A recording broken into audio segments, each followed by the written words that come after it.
The day after we buried Eleanor Blackwood was a day of unnerving silence. The great mansion, which had been a hive of hushed activity for the funeral, now felt like a mausoleum, cold and unnaturally still. I had spent the morning doing what I had always done, making sure the house ran. I polished silver that would no longer be used for her dinner parties. I straightened paintings she would no longer see. I deadheaded the roses in the conservatory, their sweet, cloying scent thick with memories. I had been the housekeeper and head gardener at Blackwood Manor for 40 years. I had arrived as a young woman of 25, and now, at 65, the lines on my face were a map of my service to this family, to this home, to her. Eleanor had been more than an employer. She had been my confidant, my friend, the sister I never had. And her children, well, her children were another matter entirely. I saw them at the funeral. Of course. Connor, 45, with his sharp suit and sharper smile, spent most of the wake on his phone, closing a deal. Lydia, 42, impeccably dressed in black, dabbed at her dry eyes with a silk handkerchief, her expression less one of grief and more one of impatient annoyance. I remembered a conversation with Eleanor months before she passed, as we sat in the garden she loved so dearly. They will put on a good show, Isabella, she had said, her voice thin but her eyes clear. They will wear black and say all the right words. But they will be looking at this house, this land, and they will not see my memory. They will see a price tag. I had shushed her then, told her not to speak so grimly. As always, she had been right. The summons came just before noon. Connor found me in the kitchen. Isabella, he said, not quite meeting my eye. My sister and I would like a word with you in the study. The study was Eleanor's sanctuary, a room filled with her books on botany and her antique writing desk. Connor sat behind the desk, in her chair. Lydia perched on the edge of a sofa, examining her perfectly manicured nails. It was a performance of power, and I was the audience they intended to intimidate. Isabella, Connor began again, adopting a tone of magnanimous sorrow. We know how devoted you were to Mother, and we appreciate your many years of service. He pushed a thin, white envelope across the polished surface of the desk. As a token of our gratitude for your loyalty, we've prepared a severance package for you. I did not move to take it. I looked at their faces, searching for a flicker of genuine human emotion. I found none. My services are no longer required. I asked, my voice quiet but steady. Lydia let out a sigh that was pure theater. Well, obviously, she said, as if speaking to a simple-minded child. Connor and I have decided to sell the estate. We have no need for a full-time housekeeper or a gardener. The house will be on the market by Monday, Connor added. We'll need you to have your belongings packed and be off the property by 5 o'clock this evening. 40 years of my life, 40 years of loyalty, of Christmases spent away from my own family to serve theirs, of tending to Eleanor through her long illness, and it was all to be erased in the space of 5 hours. My hand finally reached out and took the envelope. It was surprisingly light. I didn't open it. I didn't need to. I understand, I said. The sheer, breathtaking cruelty of it all left no room for tears. My heart, which had already been broken by Eleanor's passing, now felt like it was being ground into dust. Good, Connor said, standing up. The matter clearly concluded in his mind. I trust you'll be discreet. I walked out of the study, my back straight, my dignity the only armor I had left. My room was small, but it had a beautiful view of the rose garden. It was filled with the few possessions I owned in this world. I packed my small suitcase with a practiced efficiency. A few changes of clothes, a handful of books, a small, chipped teacup from which Eleanor and I had shared countless cups of tea. As I wrapped it in tissue paper, I could almost hear her voice, laughing, as we sat on the garden bench, planning the new bed of lavender. I packed my old, worn gardening gloves, the leather softened and stained from decades of working the soil. Alongside her, every object was a memory, a testament to a shared life that these two strangers in the study below knew nothing about. As I was about to close my suitcase, my eyes fell upon a letter sitting on my bedside table. It was a thick, cream-colored envelope, addressed to me in Eleanor's elegant, familiar script. She must have left it for me sometime during her final week. My hands trembled as I picked it up. This, I thought, would be her real goodbye. With a heavy heart, I broke the wax seal. Inside, there was no long, sentimental letter. There was only a single, pressed pansy, our symbol for remembrance, and a small, hand-stitched silk pouch containing a single, unfamiliar black seed. And on a piece of heavy cardstock, a short, cryptic poem was written: "Where loyalty in purple shade does grow, and true love's crimson promise you well know, a silver key to memory you'll find. Leaving all my empty pride behind, follow the sun from dawn to fading light. Let weaver's knots guide your path aright. My final word, a treasure to unearth, is buried deep within the loving earth." I read it twice, then a third time. It was beautiful, but it made no sense. A part of me felt a pang of disappointment. I had expected a final word of comfort, of friendship. Instead, I had a riddle. I tucked the card and the seed into my pocket, zipped up my suitcase, and took one last look around the room that had been my sanctuary. Then I walked out, closing the door softly behind me on 40 years of my life. My final walk was through the garden. I had to say goodbye. I passed the sprawling banks of purple violets near the old oak tree. The flower Eleanor always said reminded her of my quiet loyalty. I paused by the crimson glory rose bush, the one with the deep red blooms we had planted together on her anniversary, a symbol of what she called her true love for the gardens. I walked past the ancient sundial that marked the hours from dawn till dusk. As I looked at these familiar landmarks, the words of the poem began to echo in my mind. Loyalty in purple shade, true love's crimson promise, follow the sun from dawn to fading light. It couldn't be, could it?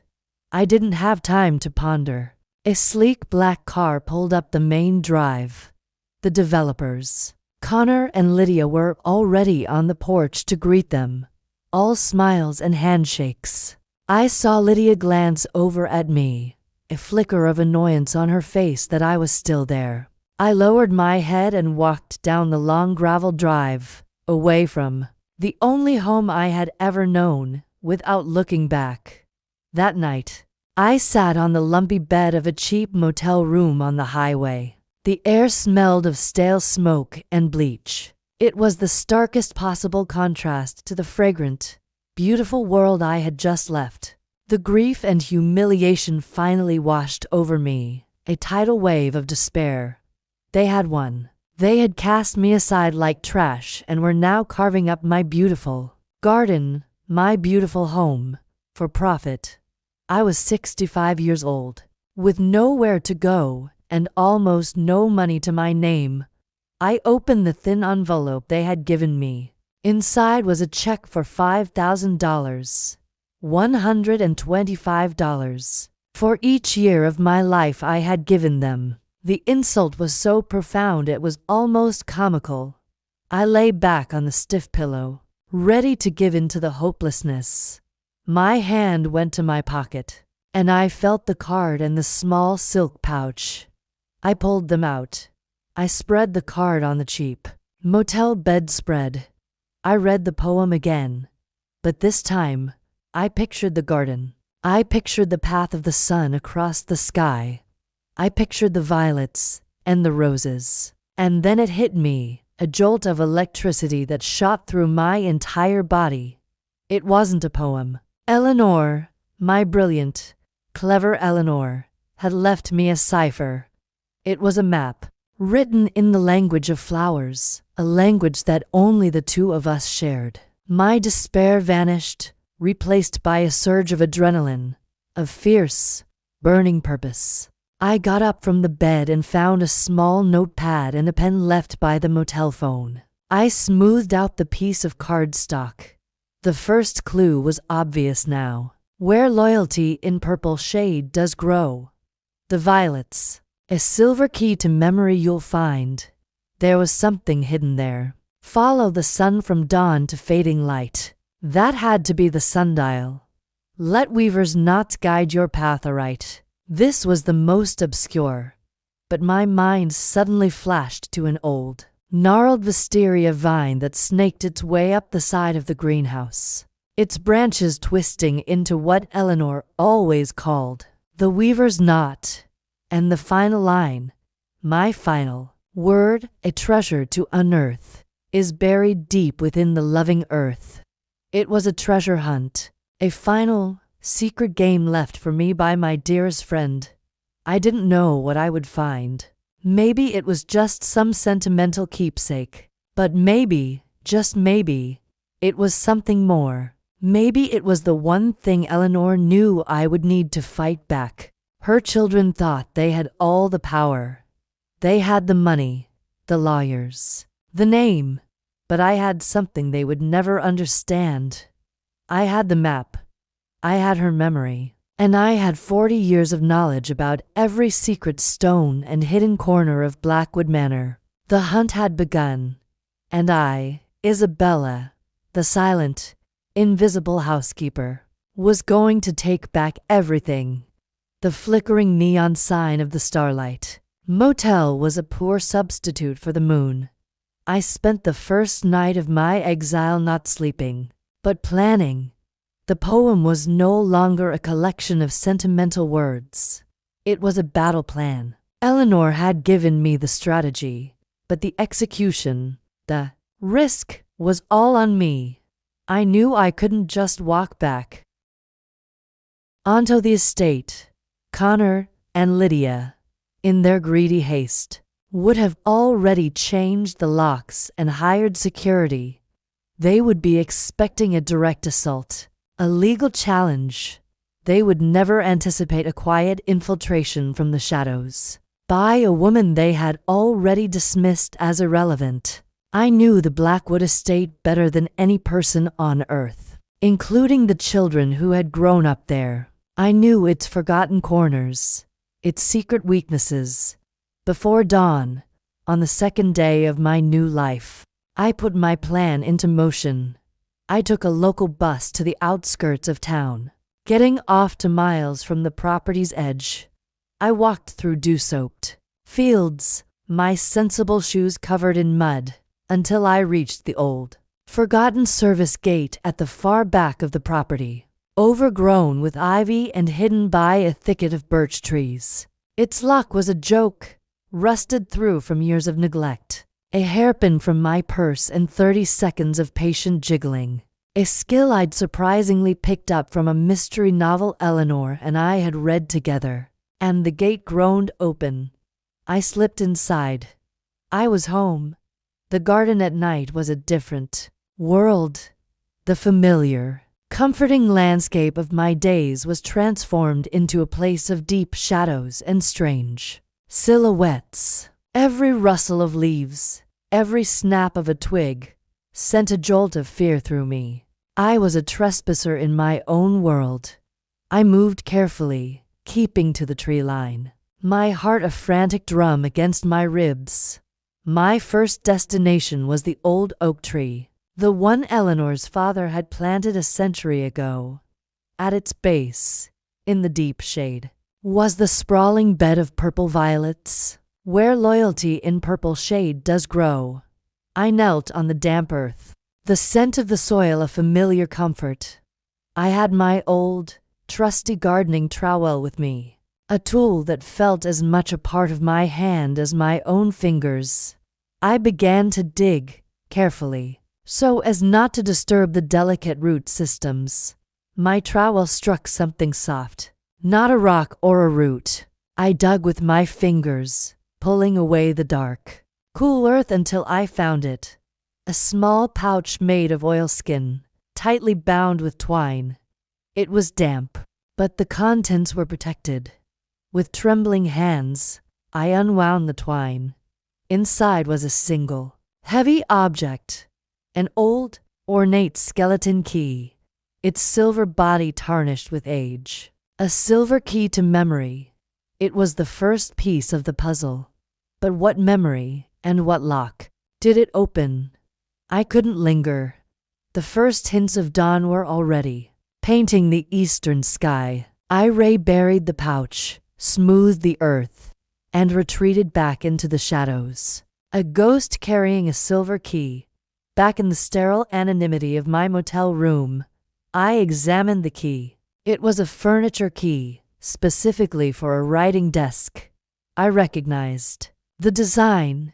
It was for a specific type of antique desk, a Davenport, and I knew exactly which one. Eleanor had a beautiful, small Davenport desk that she had loved, but it had never fit with the decor of the main house. Years ago, she had it moved to the old gatehouse at the bottom of the main drive, a charming stone building that was now used for storage and had fallen into disuse.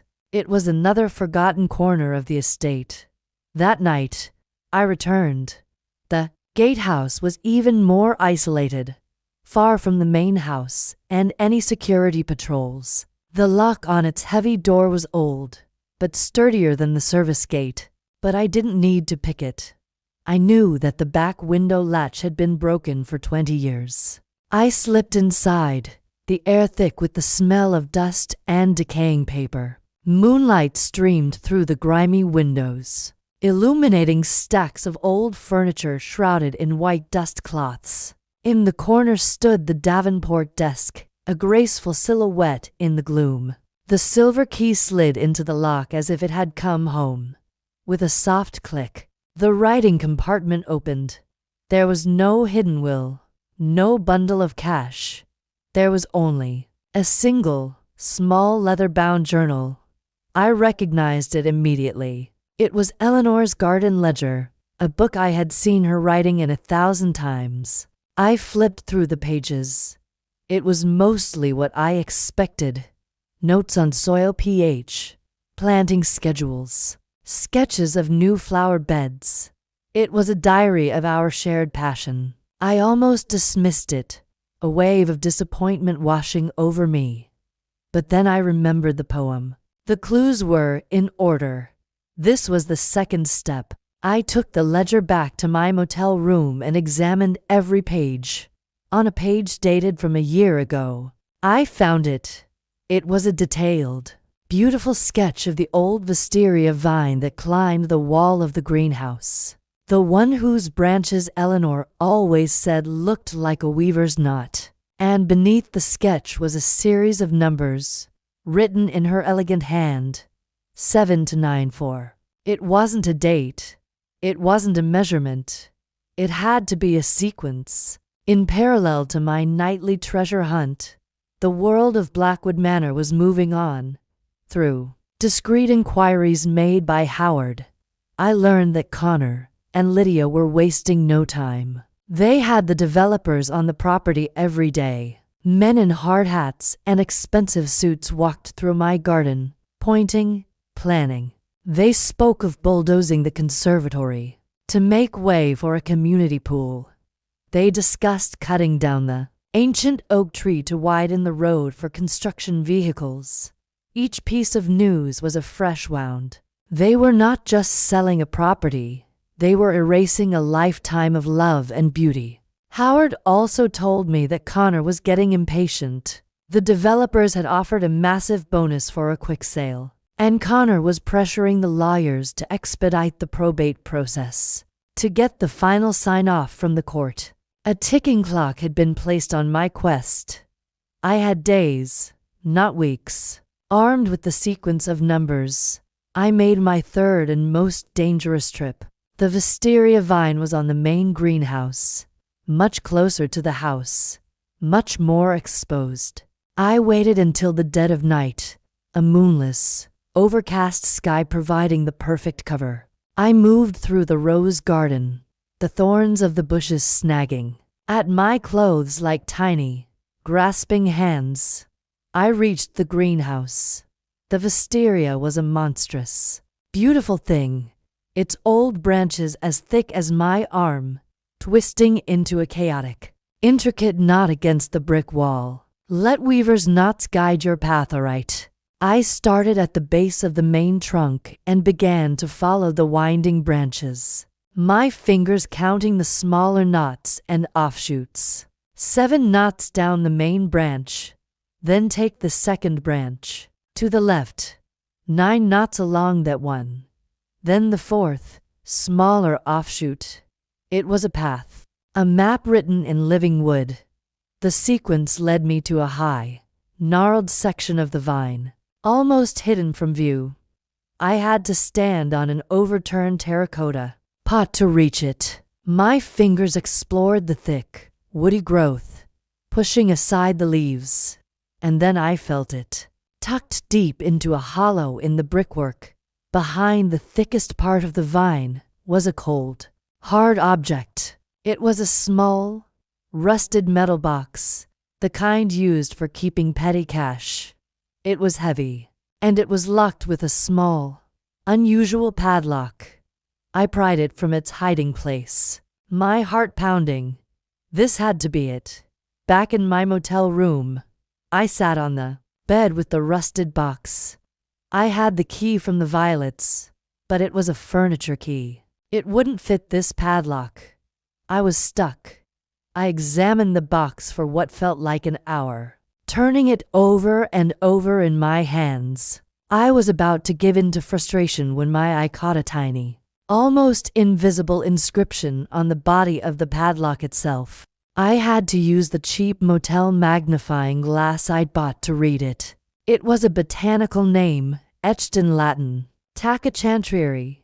The name meant nothing to me at first. I sat there, stumped, staring at the box. My hand went to my pocket, and I felt the small silk pouch Eleanor had left me. I had almost forgotten about it. I pulled it out and looked at the single, strange, black seed inside. It was oddly shaped, almost like a piece of polished jet. On a whim, I went to the motel's ancient, slow desktop computer in the lobby. I typed Tacachantrieri into the search bar. The results loaded. Pictures filled the screen of one of the most exotic and unusual flowers I had ever seen. It was a deep, velvety black, with long, trailing bracts, shaped almost like a bat in flight. And its common name, I read with a gasp, was the black bat flower. It was the exact, rare flower from which my seed had come. I raced back to my room, my heart hammering. I looked at the padlock again. The keyhole wasn't a normal keyhole. It was a small, uniquely shaped indentation. With trembling fingers, I took the hard, black seed from its silk pouch. It was more than a seed. It was a key. I pressed it into the indentation on the lock. It was a perfect, snug fit. I turned it. With a soft, satisfying click, the padlock sprang open. I lifted the lid of the rusted box. Inside, protected by a layer of waxed canvas, was a single, folded document. It was a thick vellum, tied with a faded blue ribbon. I recognized the seal immediately. It was the official wax seal of Howard's law firm. This was no mere letter. This was a legal instrument. I untied the ribbon and unfolded the document. My eyes scanned the formal legal language. It was a codicil, a final, legally binding amendment to the last will and testament of Eleanor Blackwood. I read the first paragraph, and my breath caught in my throat. I read the second, and my eyes filled with tears. I read the third, and a slow, triumphant smile spread across my face. It was a work of genius, a plan so daring, so elegant, so perfectly. Eleanor, the children thought they were inheriting a fortune to be liquidated, but they were wrong. They were inheriting a responsibility, and I was to be its guardian. The hunt was over. My mission was no longer a search for clues. It was now a preparation for war. The morning sun streamed through the cheap, thin curtains of the motel room, but I barely noticed. I sat on the edge of the lumpy bed, the cool, heavy vellum of the codicil resting in my hands. I had read it at least 20 times through the night, the elegant script of my dear Eleanor blurring and sharpening with my tears. They were not tears of sadness anymore, but tears of awe, of gratitude, of a fierce and profound love for the brilliant, courageous woman who had been my friend. She had not left me a weapon for revenge in the traditional sense. She had not left me a fortune to fight her children. She had left me something far more powerful, a purpose.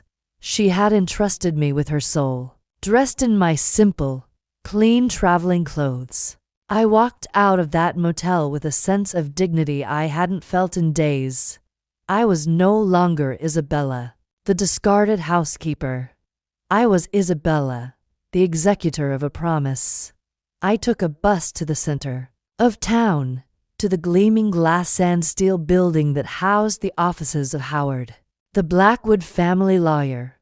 The receptionist looked at me with a hint of disdain, her eyes flicking over my simple coat and sensible shoes. "Can I help you?" she asked, her tone implying that I had surely wandered into the wrong place. "Yes," I said, my voice clear and steady. "My name is Isabella Rossi. I have an urgent and time-sensitive document for Mr. Howard regarding the Blackwood estate."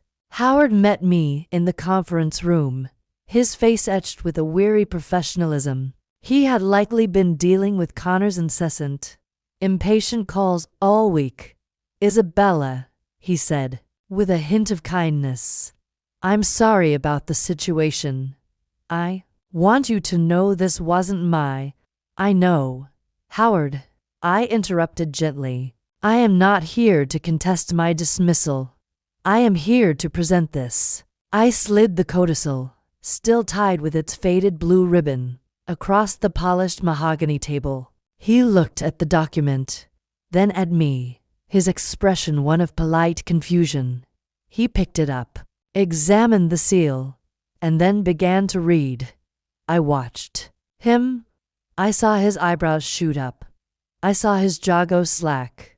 I saw him read a passage, pause, and then go back to read it again, as if he couldn't believe his own eyes. When he finally looked up at me, his face was transformed.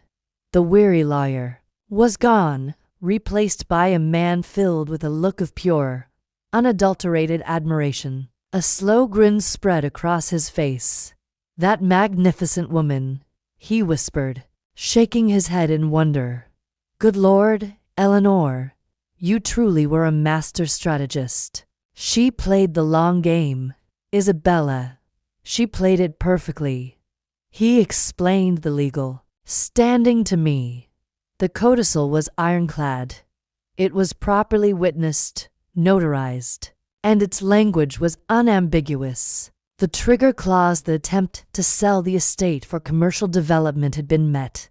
The primary will, in regards to the distribution of the estate and its assets, was now null and void. Their deal with the developers is dead in the water, Howard said, a new energy in his voice.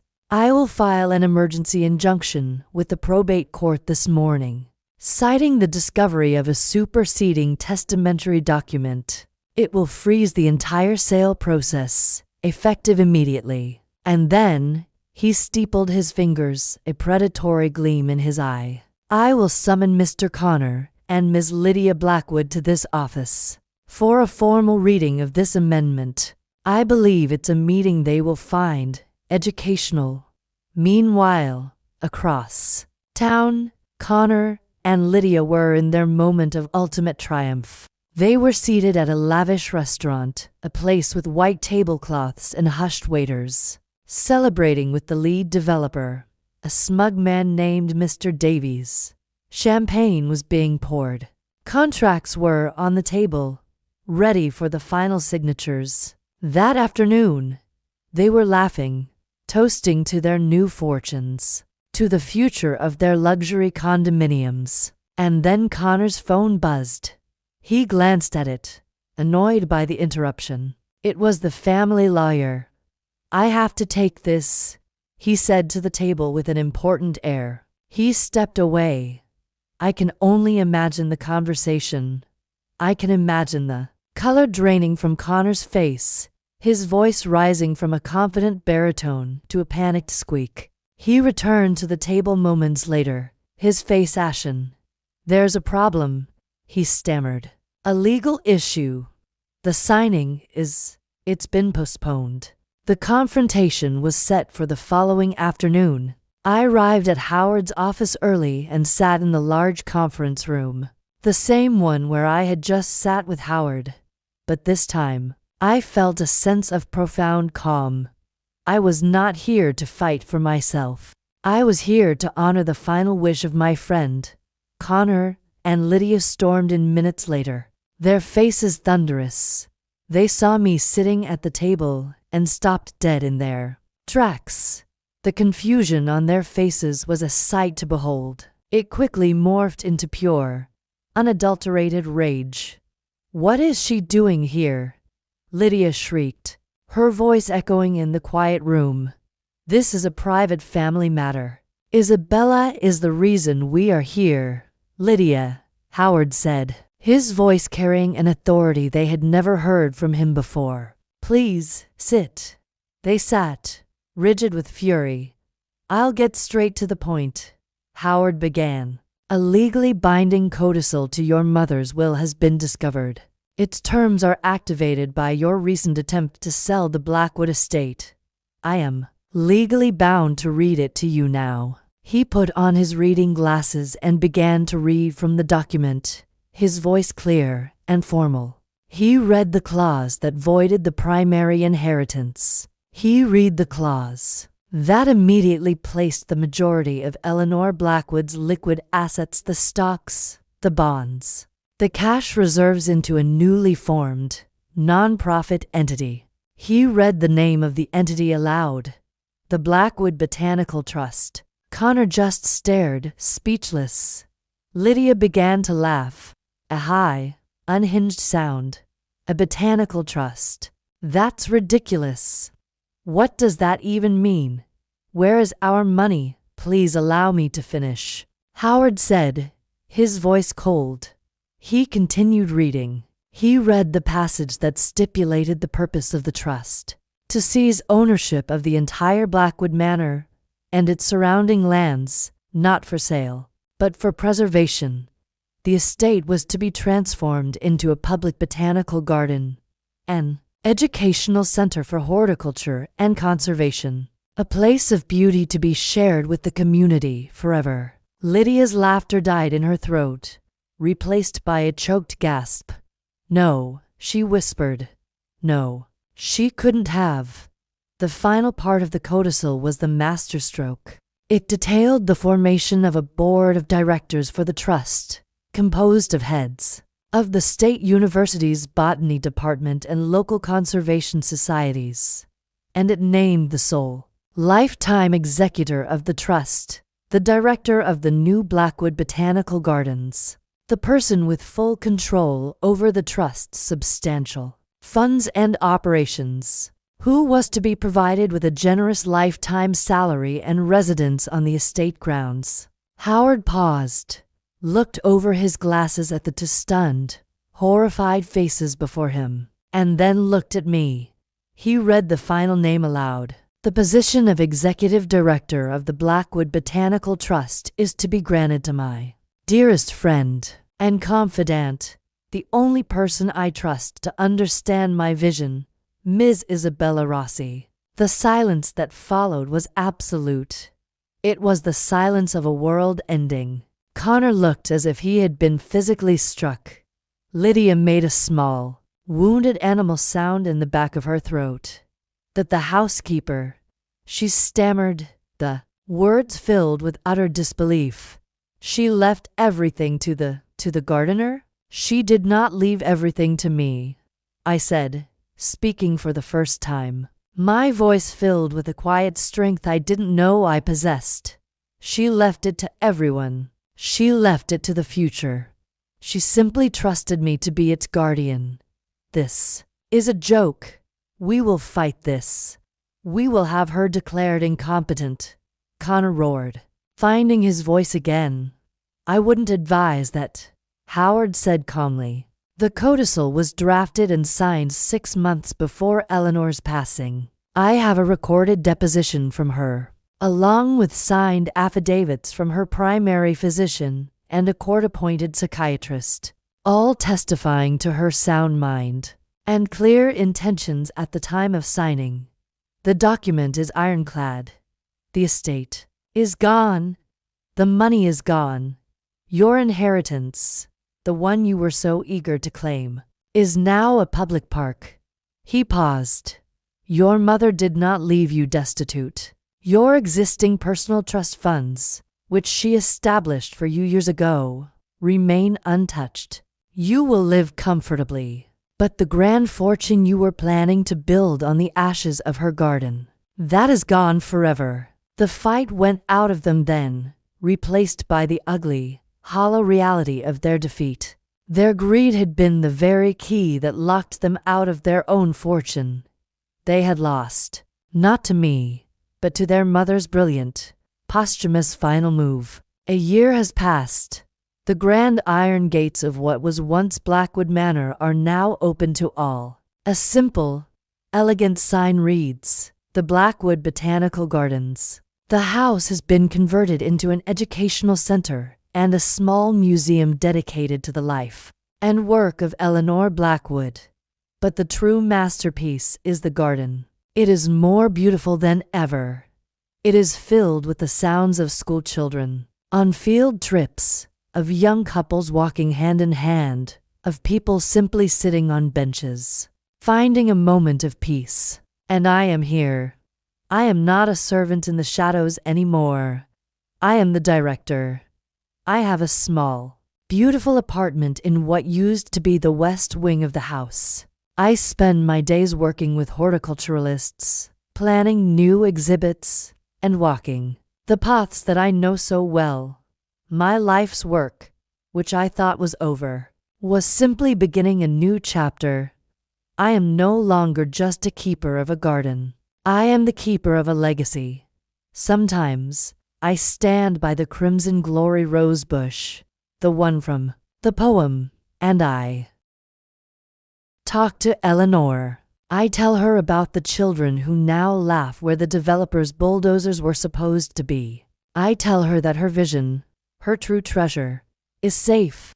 The best revenge, I've learned, isn't about watching your enemies fall. It's about having the grace and the strength to build something beautiful from the ashes. They tried to leave you in, and in her garden, Eleanor Blackwood gave me the tools to do just that.